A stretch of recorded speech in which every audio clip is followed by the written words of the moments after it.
Welcome to 2018, where filmmaking is possible for just about anyone. Stick with me today, and I'm going to show you how to be a cinematographer on budget.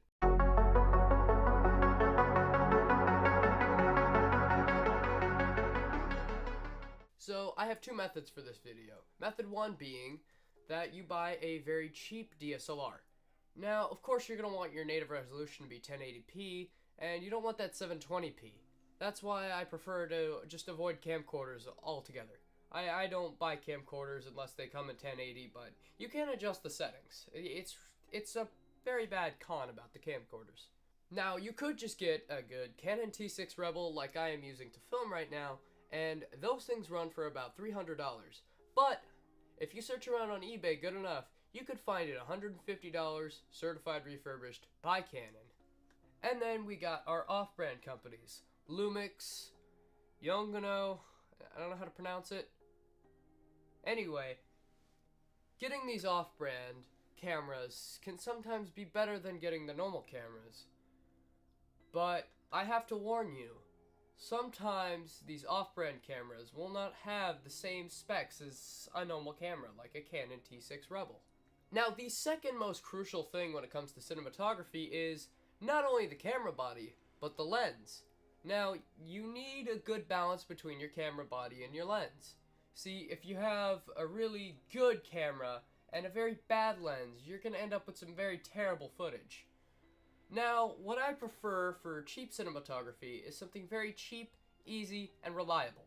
What I use is a company called the Yongnuo Digital.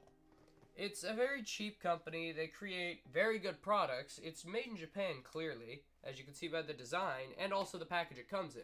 Now, this is what in the Canon community would be called a Nifty 50, which is a 50mm lens, and it shoots at really good f1.8 aperture.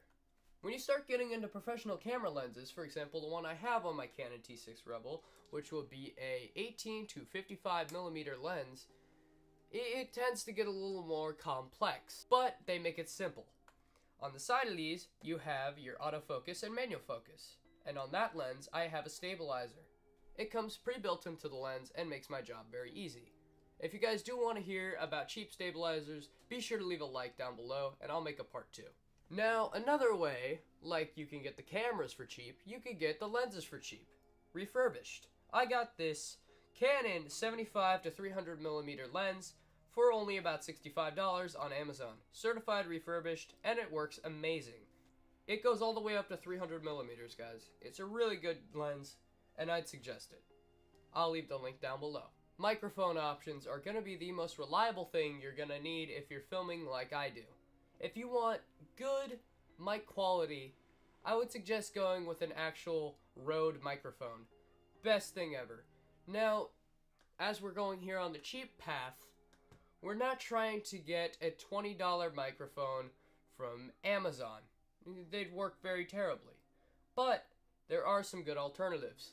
Sony makes a pair of, I think it's wireless microphones that you are able to clip onto your shirt and you can be heard from anywhere, and you just attach it to your cell phone. Now, my second option for a mic would be using your actual cell phone. Now, if you have a good cell phone, it will come with a good mic. I have the Galaxy S8, and it has a very good microphone, and I've used it for filming in the past. Now, currently for this video, I'm using an XLR microphone, and I have it attached to the computer behind me, just to make things a little easier, and sound more crisp. Now, my second method is a little bit different. Now, my second method here is for cinematic shots and no microphone shots. For example, it's meant for only certain types of lighting. So what I'm saying here is, if you were to buy a GoPro or a GoNock, which a GoNock is just a very cheap GoPro and you could find it on the internet for $50. And I prefer using the GoPro, which is way better, but since we're going for cheap this video, you want to go for the 4K GoNock. I'll show you guys an actual example of one. So right here I have my GoNock, which is also just known as the 4K Ultra HD camera, which shoots in surprisingly good 4K footage. And then I have my GoPro Hero 5 Session, which is my go-to when it comes to filming underwater. You can't take a Canon T6 Rebel underwater without a professional rig, and I don't think I could afford that. So my go-to is this GoPro Hero 5 Session, the easiest camera ever made. With one click of a button, I am shooting in 4K. Thing is, I don't have any SD cards in this. They take micro SD, and as well as this one here. Now the GoNock and the GoPro both have their faults. For example, you can't adjust ISO and lighting. And also you can't adjust aperture. Also, you have very limited battery life on these, and they're hard to replace the batteries. So the GoNock here will be a little harder to stabilize, but the GoPro Hero 5 Session comes with a built-in stabilizer, which works pretty well. So the GoNock here has no built-in stabilizer, but as the GoPro Hero 5 Session, that is sitting right next to me, has a built-in stabilizer, which works very well, but if you leave it underwater for too long, it just starts to screw with everything. Thank you all so much for watching. If you would like to support the channel, please go check out the Patreon page down below, and also go check out our website. We're going to be selling t-shirts, tech, and all sorts of stuff. So hang in there.